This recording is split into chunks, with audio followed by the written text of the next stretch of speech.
The piece of equipment that goes in the stream is called a sonde, a water quality sonde, which if you want to see, it's actually was behind me. Not sure we're going to move to. Okay. Did you find it? Yep. Okay, this is a sonde. This is a sonde. Okay.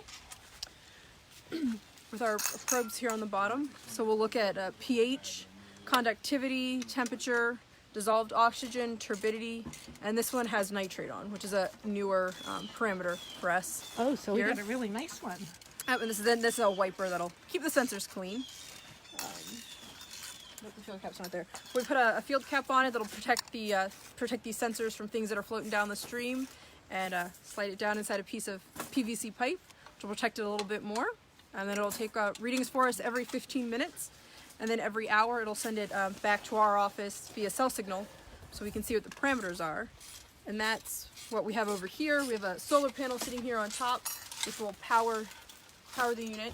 And then, which you can't see well yet, is our telemetry system inside the steel enclosure, which it uses cell signal to report the readings back to our office through special software.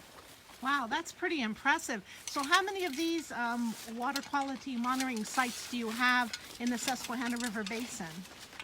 Around 65 that are real-time, meaning they have either satellite or cell telemetry to send it to our office. And then we have several standalone throughout the basin, and many coming here into the lower Susquehanna, into York and Lancaster counties.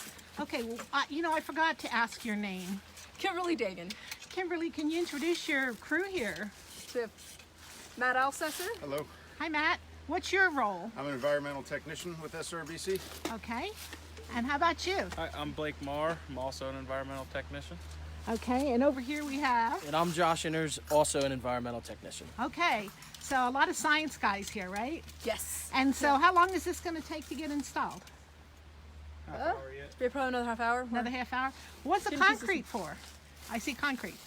That'll go in the hole to stabilize this telemetry unit. It has a little bit of weight to it, so that'll help keep it from falling over. Okay, and so there's something down over the bank already? Yes. Can we take a look? Yep. All right, let's go look. Where is it at, Matt? It's over there, I see it. I'm not sure where I can see. Oh, there is a pipe there. So here's the piece of pipe what I had the sonde, piece of equipment I was holding earlier. We'll take this off and it'll slide down Into the water. It'll go down into the water, and then with a cable which will run into that steel enclosure, and that's how it sends the data, just through a cable.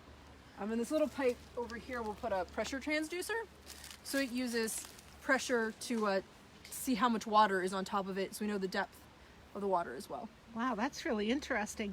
Well, we're at the Watershed Association, the Swatara Watershed Association, very honored that you asked to be able to do this, because this is part of our mission, is water quality and clean water in general. I'm a simple term kind of person. We have scientists on our board, but just knowing that we're going to be a part of helping you to monitor clean water is wonderful. Yes. Thank you for your time today.